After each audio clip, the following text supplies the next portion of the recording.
Yesu hakuja duniani kwa sababu ya watu wazuri. Najua Yesu aweze kuzaliwa kwa maisha ya watu wa nini? Wazuri. Alikuja kutafuta wagonjwa, akuja kutafuta watu walio na afya. Na sote kabla ya kuokoka, maisha yetu haikuwa mazuri, ilikuwa maisha machafu. Tuna harufu mbaya ya pombe, harufu mbaya ya uzinzi, harufu mbaya ya wizi, harufu mbaya chafu yote. Na ndio Yesu, unisikilize.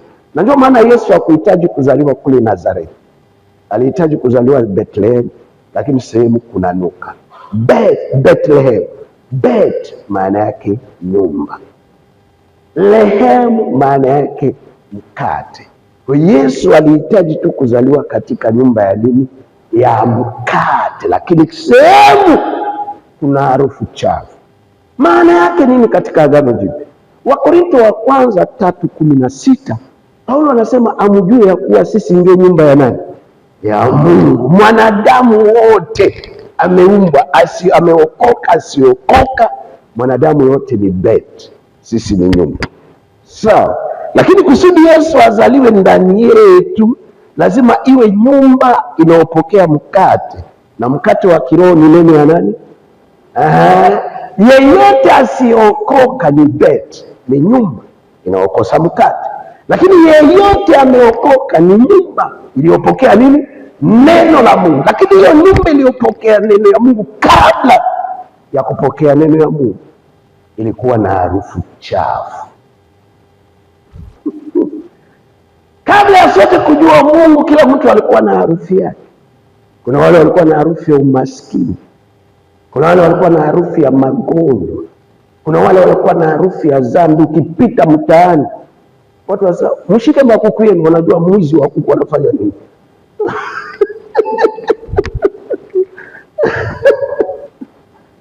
Wanajua mwizi wa kuku anapita pale, anakuja. Lakini Yesu huyu Mwokozi, kwa kuokoa mtu lazima mpate mtu iko na shida. Uweze kuokoa mtu mwenye ana nini? Ana shida. Asa kama angezaliwa kwa familia, angekuwa na kazi ya kuja kufanya. Kama angezaliwa kwa hoteli, angekuwa na kazi ya kuja kufanya. Ndio maana Mungu aliruhusu hoteli zote zifanye nini? Zijae. Mungu akaruhusu familia sikubali kufanya nini? Kumpokea. Lakini sehemu peke yake ipatikane ni sehemu ya ori ya nini? Ya ng'ombe, sehemu pachafu. Maisha yetu kabla ya kumjua Mungu, mimi singesimama hapa, hapana. Kabla ya kujua Yesu, acha imanywele hawa na kata kidogo. Sisi tulikuwa na kata kitu inaitwa peng, kanywele kadogo huko, inapanda mingi kubwa huko na nini. Biblia inasema hakuna kitu kipya duniani. Vijana wakifanya wafikiri ndio kitu mpya. Hakuna kitu kipya. Tulikuwa na kata nywele inaitwa peng huku kidogo, kadogo huko. Ni kadogo. Hii yote kwa inatolewa, hiyo. Lakini kadogo hapa, lakini inapanda kubwa. Hatulikuwa wakati wa mayeno. Suruali kunafika hapa. Tulikuwa natembea mwendo inaitwa malas. Na wakati ni kwa sababu kulikuwa bendi kubwa ya muziki, ilikuwa inaitwa Langa Star. Na ilikuwa na hiyo bendi haikuwa na tajiri. Walikuwa matajiri 7, wote ndio waliunda bendi. Sasa walikuwa wanajiita Les 7 Patrons de Langa Star. Na mmoja kati yao alikuwa anaitwa Benz Bosiano, mwingine alikuwa anaitwa Menea, na mwingine alikuwa anaitwa Lijo Kwempa Mpango. Sasa mimi nikachukua jina ya Lijo Kwempa Mpango. Yesu ni mzuri. Tulikuwa na harufu mbaya, tulikuwa na harufu chafu. Tulikuwa tukipita mtaani, watu wote wanatoka barabara, lazima watu wote watoke. Kwa sababu vile tuko natembea, tuko naenda mwendo wa malasi. Watu wanatoka wakiangalia. Tuko naona watu wote wajinga, si superstar. Hakuna mastar. Ukisikia mtu ni star, ni mtu anasumbuliwa na mapepo.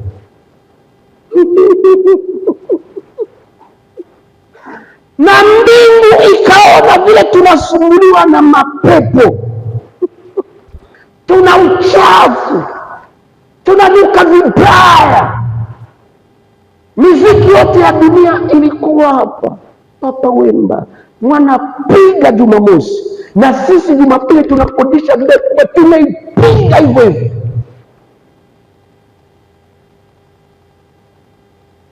Na mbingu ikaona, na tulianza mchezo nikiwa na mwaka 10.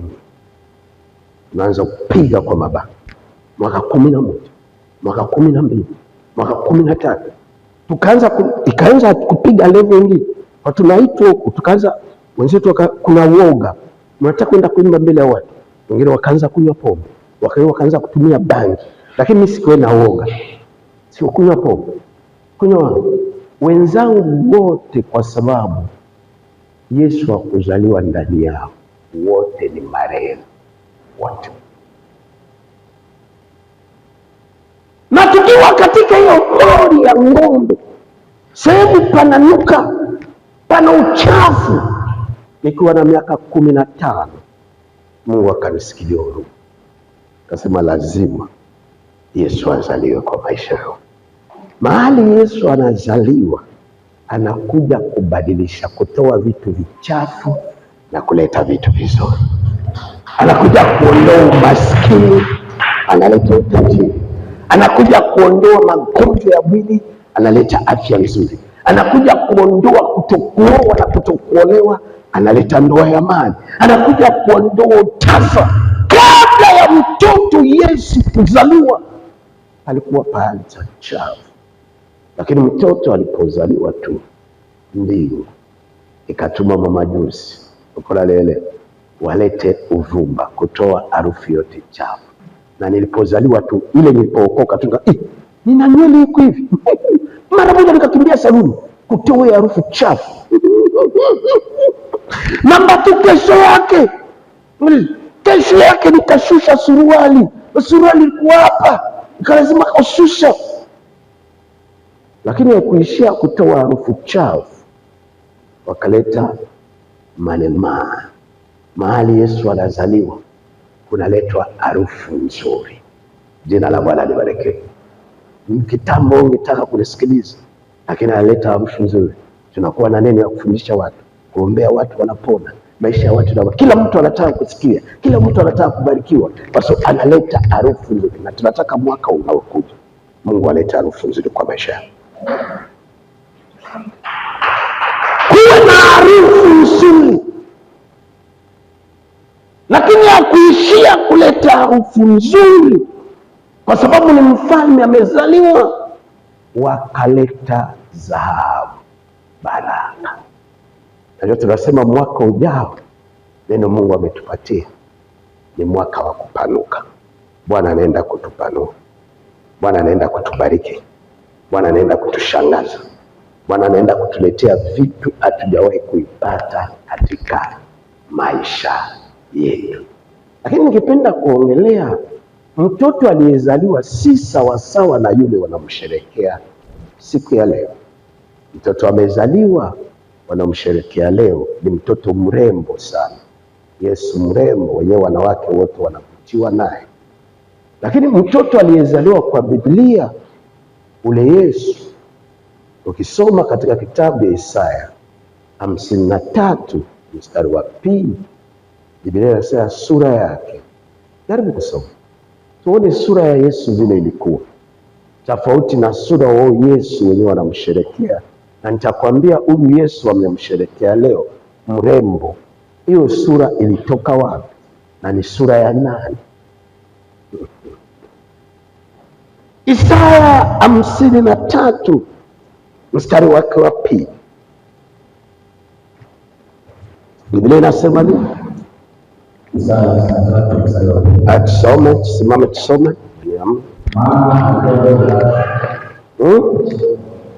Maana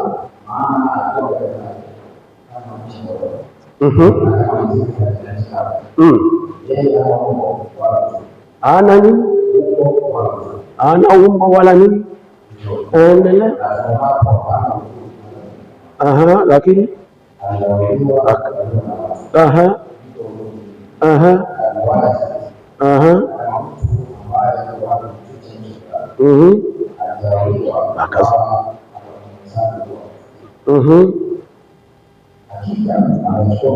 Akachukua makosa yetu kwa kupigwa kwake. Simamia hapo, wako naongelea juu ya Yesu. Nabii Isaya iko naongelea vile Yesu atazaliwa. Kaa chini, iko naongelea aina ya mtoto yule atazaliwa, atakuja kuokoa watu. Na wanasema aina, wewe mwenyewe andika Isaya 53 mstari wa 1 mpaka wa 6, na nitakwambia kwa nini Yesu alizaliwa akiwa hivyo na kwa nini shetani pia naye aliumbwa akiwa hivyo.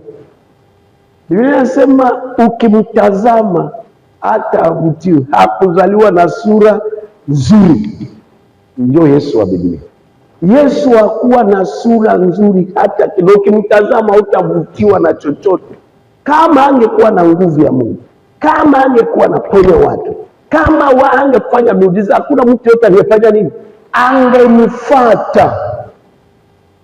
Sasa huyu Yesu wa sura nzuri, mrembo, alitoka wapi? Isipokuwa ukisoma katika kitabu ya Isaya 28 na Ezekieli 28, utakuta mtu mwenye aliumbwa na sura ya urembo ni shetani. Na visa shetani sasa kwa uzuri wake na urembo wake ndio aliringa. Na Mungu alipoona kwamba makosa ya shetani ilitokana na nini? Na urembo wake, akaona kama atamuumba Yesu pia na urembo, basi naye ataanguka kwa hiyo kiburi. Amishani, mambo ya shetani inavutia, mambo ya Mungu haifanye nini? Haivutii. Tuseme hapa, si mimi ni mkongo, si ndio? Mkongo na ndamu, tunalipa hapa 1,000,000 kwa mwezi, sawa? Tunagharamia everything, tunawaalika hapa. Hata kuna wakati tunatengeneza chakula watu wakule free. Tunatumia kila njia kuwashawishi watu. Tunajikuta watu 50, watu 100 wanakuja kwa sherehe, lakini nafanya kazi ya Mungu. Tulete mkongo wa pili hapa, Koffi Olomide. Unacheka? Tulete mkongo wa pili hapa, Koffi Olomide. Unafikiri ukumbi unatosha? Na alipishe kila Mtanzania 100,000. Watatoa? Watatoa. Kwa nini? Mambo ya shetani inavutia na mambo ya Mungu haifanye nini? Haivutie. Na ndio maana Mungu alimuumba Yesu na sura isiyovutia. Maneno ya dunia inavutia, maneno ya dunia inashawishi. Kwa nini inavutia na inashawishi? Kwa sababu ni vitu vinaonekana na macho, na mambo ya Mungu ni vitu ya imani. Unaamini tu, unakubali tu. Lakini Biblia inasema baada ya mtoto kuzaliwa, watu wa kwanza waliofika ilikuwa wachungaji wa kondoo. Na mahali Yesu anazaliwa, mtu anapookoka, watu wa kwanza wanafika ni watumishi wa nani? Wa Mungu. Na tunapofika, sasa wale wachungaji walikuja kuongea maneno mazuri kuhusu mtoto nani? Yesu. Ndio sisi tuko hapa kwa sababu Yesu amezaliwa, si Bethlehem, amezaliwa ndani yetu. Na mahali mtoto Yesu amezaliwa, kazi ya watumishi wa Mungu ni kuongea maneno manini? Mazuri. Hiyo kazi Yesu amekuja kufanya maishani mwako. Mapepo ipende sipende, Yesu anakuja kuondoa dhambi. Wachawi wapende wasipende, Yesu anakuja kuondoa umaskini. Dar es Salaam ipende sipende, Yesu anakuja kuondoa magonjwa. Kazi ya watumishi wa Mungu ni kuongea maneno mazuri kwa ajili ya mtoto ndani Yesu. Lakini kwa bahati mbaya tunakuwa na watu wengi wanaongea mambo isiyofanana na mambo ya mtoto Yesu. Lakini nirudie, kwa nini? Sura nzuri, nikiwa tu kwa sura nzuri. Biblia ina sehemu 3. Makanisa mengi najua Biblia ina sehemu 2. Lakini kiukweli Biblia ina sehemu 3. Biblia ina sehemu la Agano la Kale na Biblia ina sehemu ya Agano Jipya. Nataka kuonesha sura hiyo nzuri walimtengenezea Yesu kwa Agano la Jipya. Biblia ina sehemu ya 3 ina mila ya Wayahudi, inaitwa Kabal Shif. Na ndani ya Biblia, kama utasoma Biblia vizuri, unaweza ukahubiri mila ya Wayahudi ukifikiri ni neno ya Mungu, kwa sababu iko ndani ya Biblia. Na moja ya mila ya Wayahudi, kusoma Mathayo 15, mila ya Wayahudi mstari wa 1 mpaka wa 3, mila ya Wayahudi ilikuwa inasema mtu akila bila kuosha mikono anafanya dhambi, na ni dhambi mbaya na ni dhambi hatari. Lakini mila ya Wayahudi ilikuwa inasema mtu akitusi baba yake na mama yake hajafanya makosa. Maneno ya Mungu katika kitabu ya Kutoka 20 nasema umheshimu baba na nani na mama. Lakini mila ya Wayahudi inasema ukitusi baba yako na ukitusi mama yako haujafanya makosa yote. Na siku moja wale Wayahudi wa mila ya Wayahudi Wafarisayo Masaduka wakakuta wanafunzi wa Yesu wanakula bila kuosha mikono. Hivi tuko mingi, soma Biblia polepole. Kuna madhehebu Jumapili na kufundisha mila ya Wayahudi wakifikiri wanafundisha neno ya Mungu. Nakwambia, kwa nini wanafunzi wako wanakula bila kuosha mikono? Na mila yetu, desturi yote, na desturi yote duniani, haijalishi ni ya kabila ya mzungu ya Mwafrika, iko kinyume na neno ya nani? Tatizo ya Waafrika wanafikiri desturi yote ya wazungu inampendeza Mungu. Hiyo ndio shida ya Waafrika. Mila yote, haijalishi ni ya Wamarekani, haijalishi ni ya wazungu wa Ulaya, haijalishi ni ya Waasia, mila yote kwenye madhabahu ni kitu kigeni kimeletwa na kuingizwa katika maneno ya Mungu. Na Yesu akawaambia, na kwa nini na nyinyi mnavunja sheria ya Mungu kwa sababu ya nini? Ya desturi. Hata ni wazungu kwa wazungu wanaongea. Uko nani? Wana mila yao. Na mara mingi watu wanafikiri uokovu ilipotoka Israeli. Kwa hivyo chochote Mwisraeli akifanya ni kitu sa. Kama unataka kuachana na maneno ya Mungu, enda Israeli.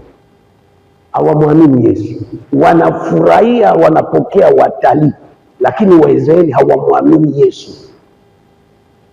Kama nataka kuachana na Ukristo, enda Israeli mara na mara. Ni Uislamu umejaa Israeli, si Ukristo. Na mila na dhehebu ya Wayahudi ndio imejaa Israeli. Asa Yesu akamwambia, na kwa nini na nyinyi mnavunja neno la Mungu kwa sababu ya desturi yenu? Sasa vitu mingi kunafanyika kwa sasa. Huyo Father Christmas ni mila ya Wayahudi. Na mila ya Wayahudi inaitwa Kabal Shif. Na ndio mila yenye na nguvu dunia nzima kushinda mila zote. Na Mungu wa Kabal Shif Wayahudi ni Mungu wa kike, anaitwa jina yake la Shekina. Mnasikia ambao kuna makanisa ya Shekina. Shekina kwa Biblia watakwambia ni utukufu wa Mungu. Lakini ukisema kuanzia kitabu ya Mwanzo mpaka Kifunuo, hakuna mahali kunaandikwa neno Shekina.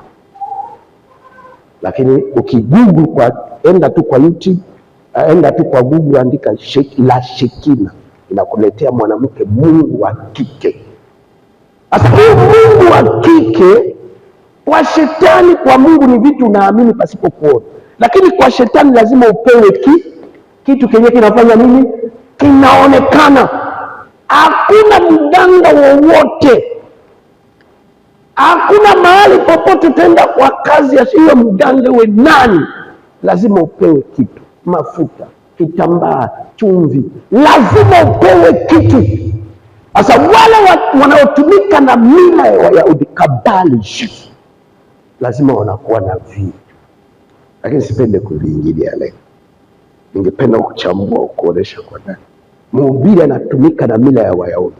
Lazima ana mfumo ya vile anavaa. Lazima utaona, lazima avae kuwe na hiki, kuwe na hiki, kuwe na hiki. Lazima kuwe na vitu fulani fulani. Kwa Mungu ni vitu visionekana, lakini kwa shetani ni vitu vinafanya nini? Vinaonekana. Lazima wakuwekee kuna kitu fulani pale.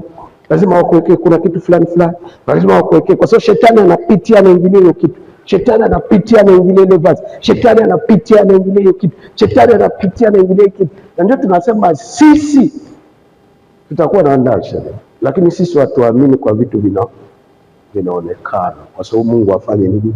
Aonekane. Tunaamini kwa vitu visiofanya nini? Hata Biblia inasema Waebrania 11:6, imani ni kukubali vitu visiofanya nini? Visioonekana. Vikishaonekana tu haiko tena vitu ya imani, inakuwa vitu vingine. Vitu ya imani ni vitu visioonekana.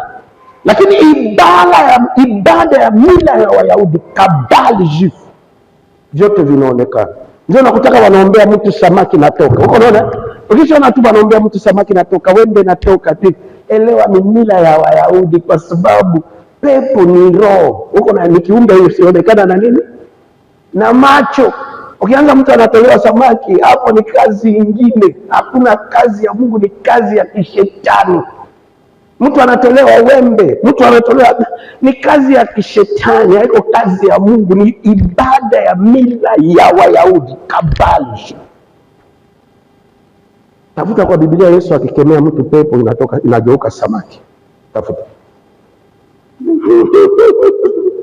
Tafuta kwa Biblia mahali Yesu akikemea pepo inatoka chura ndani ya tumbo. Tafuta. Ni roho.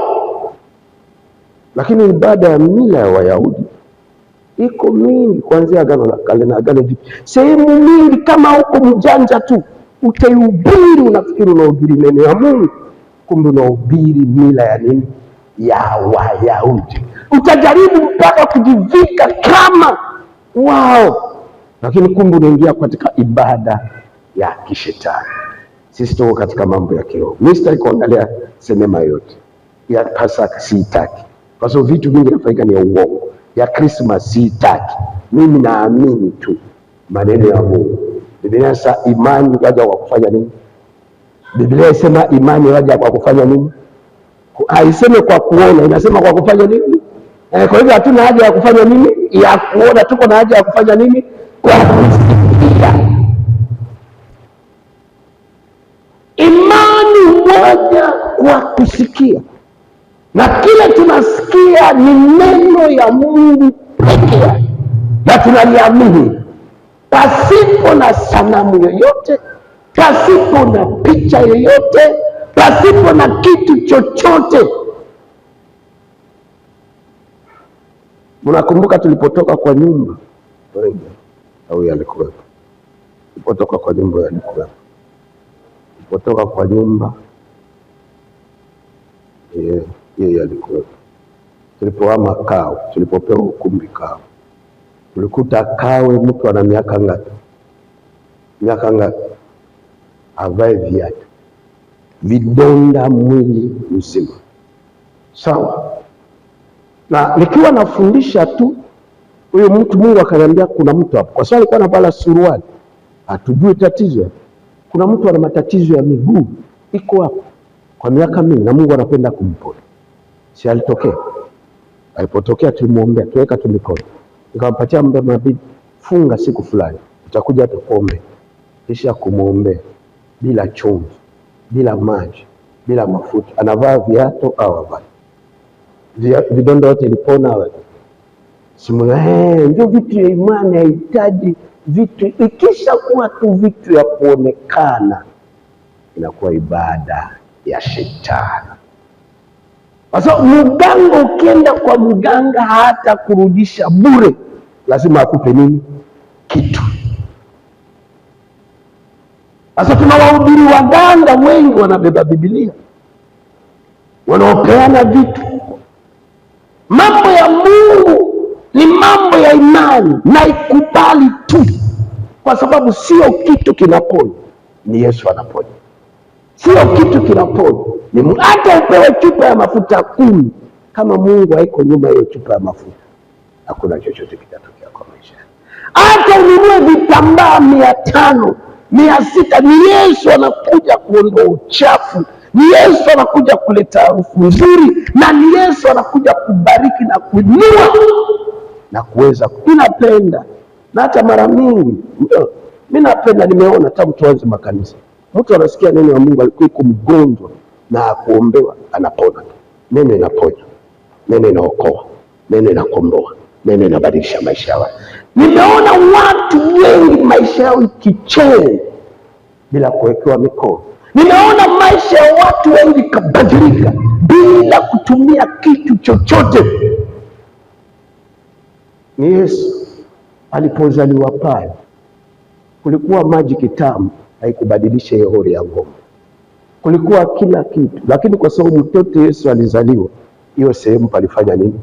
Palibadilika. Na tunataka maisha yako ipate kubadilika, tunataka maisha yako ipate kubadilika. Na Baba yangu wa mbinguni awabariki sana. Basi tunashukuru Mwenyezi Mungu kwa ibada fupi ya leo.